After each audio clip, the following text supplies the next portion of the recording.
Hi guys, it's me, David, and welcome to another episode of David's Adventures Drinking Beverages in the Bathroom. Now, a few videos ago, I shotgunned a surge and read to you from this book, The Dark Tower, #1, The Gunslinger, by Stephen King. And I promised you guys that I would keep doing that, and I am a man of my word. Recently I did make a Facebook post about how my next video would be exactly this. So that's what I'm going to do. And, I don't know if you've noticed before, I like to review sort of old school kind of nostalgic beverages. So I figured, hey, what's more old school and nostalgic than what we all had as kids? Four Loko. Now this is an energy drink, and it also has 14% alcohol by volume. So I will be, I chose a green knife for the green Four Loko can. And I will be shotgunning this Four Loko and giving you a quick review / rundown of it. Now, 14% alcohol by volume, and we have, how big is this? This is about, it said so on the box, but I don't know. But I remember I did the math earlier, and it came to about 4 beers. 4 average alcohol beers are in this Four Loko, plus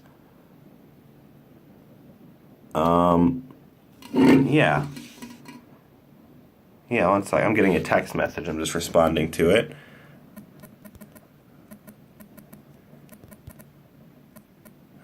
Real quick. I don't usually do this, but this is a special one.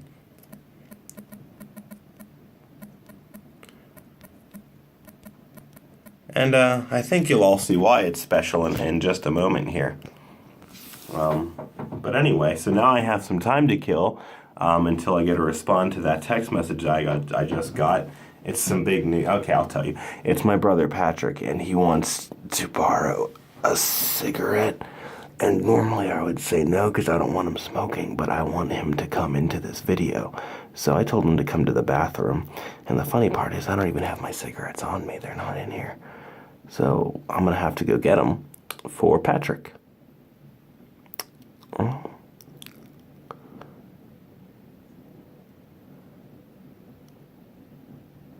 So let's see what he says. Let's see if he comes on in here anytime soon. His room is literally right next to the bathroom. There is a chance he could be all the way downstairs. There's no way to know. I think I heard a door open. I think he's coming.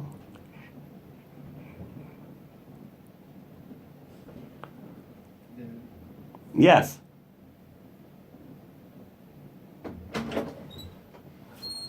No.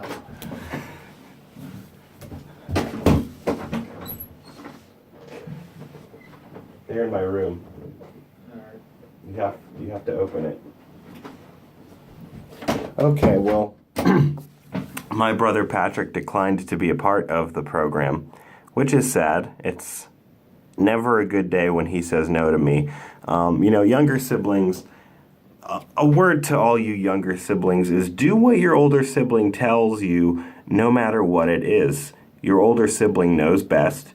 They've been around longer than you, by far. I've been on this planet Earth, this big blue marble we call Earth, 5 years longer than Patrick has.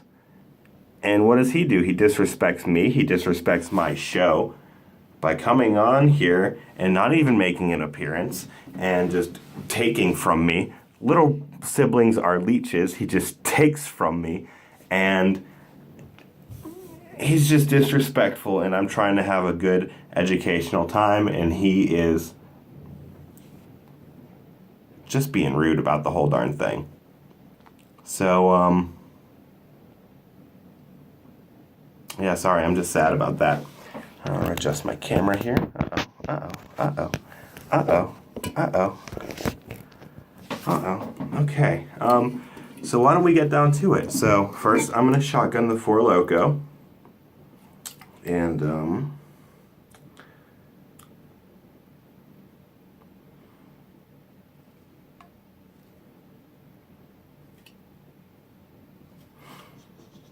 you know, I don't see that there's any caffeine in here, so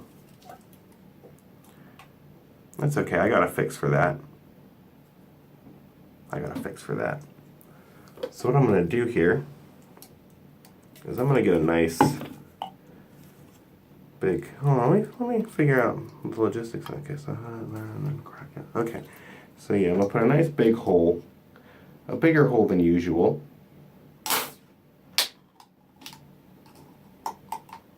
And I forgot to mention this is green apple Four Loko. So you know what that means. Green apple is one of my favorite flavors of candies. Why shouldn't it be my favorite Four Loko flavor? So let's have some Four Loko.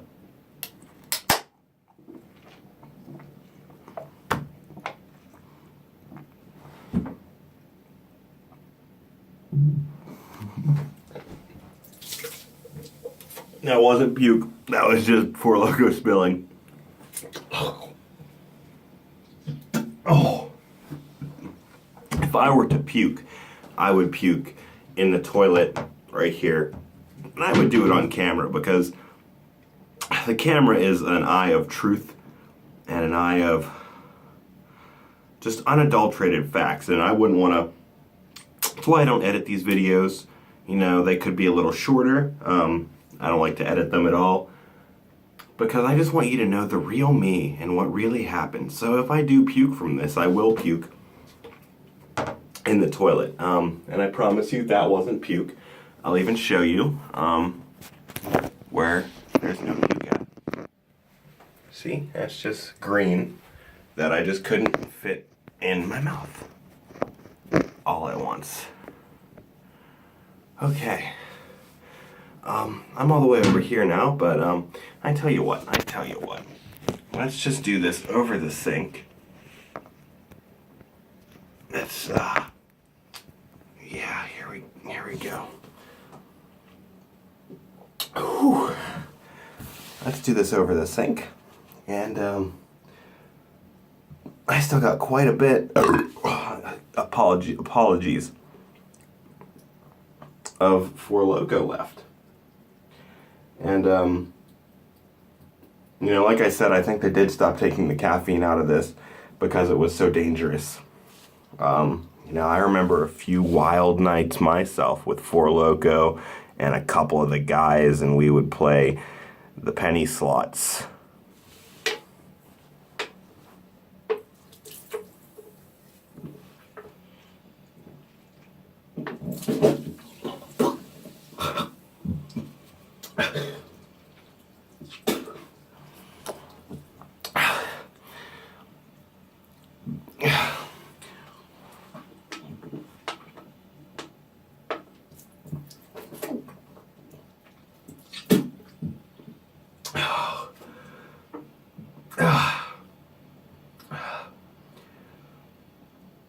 Okay, we'll call that done. I did get about 75% of it in my stomach, and about 25% of it was lost. That is quicker than I would recommend anyone drink a Four Loko. That's just too much to handle. My hands are kind of sticky now. Yeah, but as I was saying earlier, a lot of the caffeine has been taken out, and I promised you guys that I would shotgun an energy drink and read The Dark Tower. So, you know, without further ado, I have a solution. I don't want to cheat you guys out of my energy drink. Got myself a Red Bull. We'll just do the same darn thing. Oh, that was shaken up a little. Shaken, not stirred, as James Bond would say. Okay, let's shotgun a Red Bull.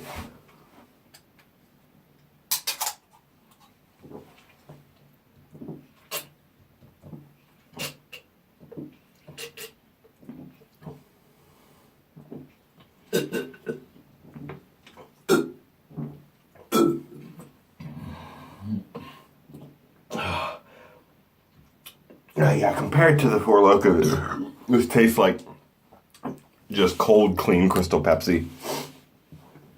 And that's all done. So yeah, I got the authentic Four Loko experience, but it is late at night, and I would like to get up at some point in the morning. So what I'm going to do is I'm just going to take a little bit of melatonin, kind of even myself out. Yeah, I told you guys I would review everything I just did. So here's my review. I'll review this melatonin as well. But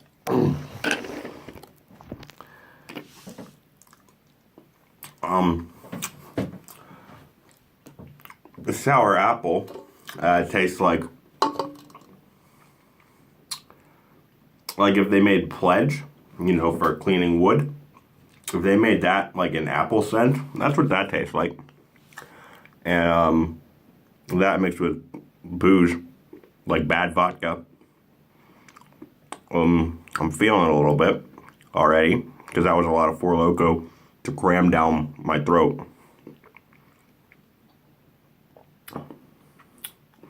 The Red Bull tasted like sugary carbonated water, which is nice compared to Four Loko, which means four crazy in Mexico. Mexican, Spanish.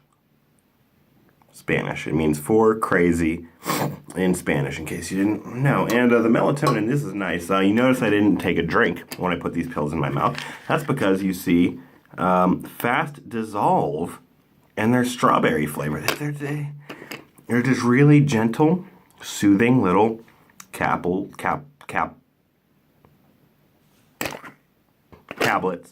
that dissolve right there on my tongue and just have the most pleasant taste, flavor that I have ever truly experienced. So without further ado, let's get to the real meat and potatoes of this review, and that is Stephen King's The Dark Tower. Now, in my video of reading chapter 1, I was reading it on a Kindle, so I did not have an opportunity to read the back of the book. So I'll do that for you right now. Since the publication of The Gunslinger in an exclusive limited edition, this extraordinary novel has gained near legendary renown. Now, finally, this Plume edition, complete with the Michael Whelan illustrations, brings the work to the author's millions of fans. This heroic fantasy is set in a world of ominous landscape and macabre menace that is a dark mirror of our own. A spellbinding tale of good versus evil, it features one of Stephen King's most powerful creations, the Gunslinger, a haunting figure who embodies the qualities of the lone hero through the ages from an ancient myth to frontier Western legend. His pursuit of the man in black, his liaison with the sexually ravenous Alice, his friendship with the kid from Earth called Jake, are part of a drama that is both grippingly realistic and eerily dreamlike, an alchemy of storytelling sorcery. Complete in itself, The Gunslinger is the first novel in an epic series, The Dark Tower, that promises to be Stephen King's crowning achievement. Watch for the Plume publication of the second novel of the Dark Tower series, The Drawing of the Three, in March 1989. Now, obviously, it's been at least 12 years since 1989, so all of the Dark Tower books are out. So you can watch out for that. And they're also doing a movie. But we'll get through the first book before the movie comes out. There's a lot of wetness and moisture here, so I'm going to clean that up. Because this is an old copy of a book. And I would like to keep it as nice as possible. Because it's one of my favorite books I own, and it was a gift given to me by my friend.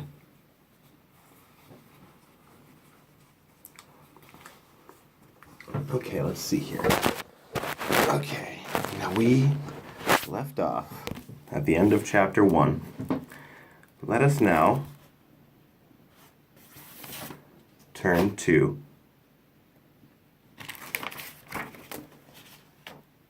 chapter 2.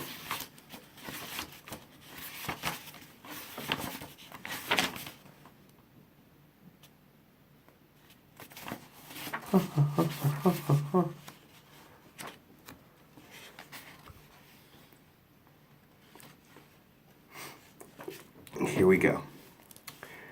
He had come down off the last of the foothills leading to the donkey, whose eyes were already dead and bulging with heat. He had passed the last town 3 weeks before, and since there had only been the deserted coach track and an occasional huddle of border dwellers' sod dwellings, the huddles had degenerated into single dwellings, most inhabited by lepers or madmen. He found the madmen better company. One had given him a stainless steel Silva compass and badge and bade him give it to Jesus. The gunslinger took it gravely. If he saw him, he would turn over the compass. He did not expect to. 5 days had passed since the last hut, and he had begun to suspect there would be no more when he topped the last eroded hill and saw the familiar low-backed sod roof.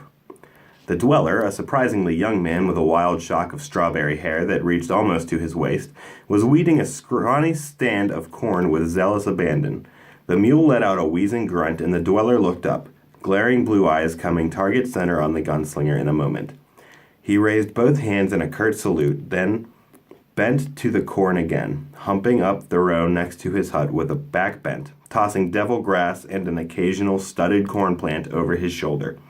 His hair flopped and flew in the wind that now came directly from the desert with nothing to break it. The gunslinger came down the hill slowly, leading the donkey on which his water skin sloshed. He passed by the edge of the lifeless-looking corn patch, drew a drink from one of his skins to start the saliva, and spat into the arid soil. "Life for your crop." "Life for your own," the dweller answered, and stood up. His back popped audibly. He surveyed the gunslinger without fear. The little of his face visible between beard and hair seemed unmarked by the rot, and his eyes, while a bit wild, seemed sane. "I don't have anything but corn and beans," he said. "Corn's free, but you have to kick something in for the beans." "A man brings them out once in a while. He don't stay long." The dweller laughed shortly. "Afraid of spirits." "I expect he thinks you're one." "I expect he does." They looked at each other in silence for a moment. The dweller put out his hand. "Brown is my name." The gunslinger shook his hand. As he did so, a scrawny raven croaked from the low peak of the sod roof. The dweller gestured at it briefly. "That's Zoltan." At the sound of its name, the raven croaked again and flew across to Brown. It landed on the dweller's head and roosted, talons firmly twined in the wild thatch of hair. "Screw you," Zoltan croaked brightly. "Screw you and the horse you rode in on." The gunslinger nodded amiably. "Beans, beans, the musical fruit," the raven recited, inspired. "The more you eat, the more you toot." "You teach him that?" "That's all he wants to learn, I guess," Brown said. "Tried to teach him the Lord's Prayer once." His eyes traveled out beyond the hut for a moment, towards the gritty, featureless hardpan. "Guess this ain't Lord's Prayer country." "You're a gunslinger, that's right?" "Yes." He hunkered down and brought his makings. Zoltan launched himself from Brown's head and landed, flittering on the gunslinger's shoulder. "After the other one, I guess." "Yes." The inevitable question formed in his mouth. "How long since he passed by?" Brown shrugged. "I don't know. Time's funny out here. More than 2 weeks, less than 2 months. The bean man's been twice since he passed. I'd guess 6 weeks. That's probably wrong." "The more you eat, the more you toot," Zoltan said. "Did he stop off?" the gunslinger asked. Brown nodded. "He stayed supper, same as you will, I guess. We passed the time." The gunslinger stood up and the bird flew back to the roof, squawking. He felt an odd, trembling eagerness. What did he talk about? Brown cocked an eyebrow at him. "Not much. Did it ever rain, and when did I come here, and had I buried my wife? I did most of the talking, which ain't usual." He paused. and the only sound was the stark wind. He's a sorcerer, ain't he? Yes, Brown nodded slowly. I knew. Are you? I'm just a man. You'll never catch him. I'll catch him. They looked at each other, a sudden depth of feeling between them, the dweller upon his dust-puffed dry ground, the gunslinger on the hardpan that shelved down on the desert. He reached for his flint. Here, Brown produced a small sulfur-headed match and struck it with a grimed nail. The gunslinger pushed the tip of his smoke into the flame and drew. Thanks. You'll want to fill your skins, the dweller said, turning away. Springs under the eaves and back. I'll start dinner. The gunslinger stepped gingerly over the rows of corn and went around back. The spring was at the bottom of a hand-dug well, lined with stones to keep the powdery earth from caving. As he descended the rickety ladder, the gunslinger reflected that the stones must represent 2 years' work easily. Hauling, dragging, laying. The water was clear but slow-moving, and filling the skins was a long chore. While he was topping the second, Zoltan perched on the lip of the well. Screw you and the horse you rode in on, he advised. He looked up, startled. The shaft was about 15 feet deep, easy enough for Brown to drop a rock on him, break his head, and steal everything on him. A crazy or a rotter wouldn't do it. Brown was neither. Yet he liked Brown, and so he pushed the thought out of his mind and got the rest of his water. What came, came. When he came through the hut's door and walked down the steps, the hovel proper was set below ground level, designed to catch and hold the coolness of the nights. Brown was poking ears of corn into the embers of a tiny fire with a hardwood spatula. 2 ragged plates had been set up at opposite ends of a dun blanket. Water for the beans was just beginning to bubble in a pot hung over the fire. I'll pay for the water, too. Brown did not look up. The water's a gift from God. Papa Doc brings the beans. The gunslinger grunted a laugh and sat down with his back against one rude wall, folded his arms, and closed his eyes. After a little, the smell of roasting corn came up to his nose. There was a pebbly rattle as Brown dumped a paper of dry beans into the pot. An occasional tack, tack, tack as Zoltan walked restlessly on the roof. He was tired. He had been going 16 and sometimes 18 hours a day between here and the horror that had occurred in Tull, the last village. And he had been afoot for the last 12 days. The mule was at the end of its endurance. Tack, tack, tack. 2 weeks, Brown had said, or as much as 6. Didn't matter. There had been calendars in Tull, and they had remembered the man in black because of the old man he had healed on his way through. Just an old man dying with the weed, an old man of 35. And if Brown was right, the man in black had lost ground since then. But the desert was next, and the desert would be hell. Tack, tack, tack. Lend me your wings, bird. I'll spread them and fly on the thermals. He slept. And that is the end of Chapter 2 of The Gunslinger. Thank you guys for watching. I hope you enjoyed my reviews and the Chapter 2 of Stephen King's Dark Tower, Volume 1, The Gunslinger. Tune in next time. I'm not sure what the video will be, but I will be doing more of these. Thank you, and God bless.